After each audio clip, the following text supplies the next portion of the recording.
The UN Refugee Agency office in Libya revealed that around 1.1 million people in the North African country have been suffering under critical conditions for almost 8 years of war. They are now in need of humanitarian aid. There are 170,000 displaced Libyans. There are another 350,000 who went to their homes. But overall in Libya, there is 1.1 million people who are in need of assistance. And as I said earlier, some of them did not necessarily move from their home, but they were cut off from assistance, from livelihood, and that makes them vulnerable and in need of assistance. The UN official revealed that traffickers, smugglers, and organized crime members who work in tandem now represent a threat to Libya and the whole region.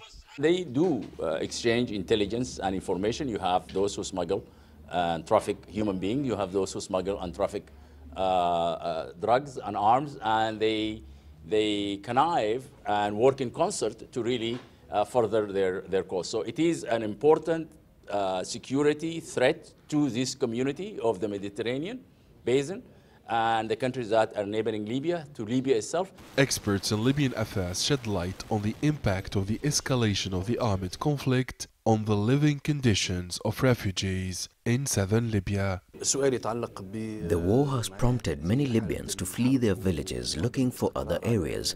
Whenever normal life resumes, the armed conflict displaces families again. Women and children are paying a heavy price.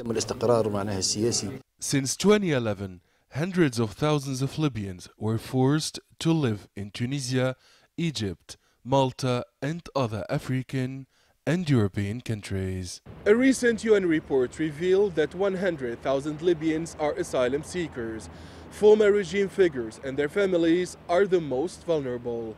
Security experts assert that they could be targeted or kidnapped by Libyan armed militias if they chose to return home before the end of the war.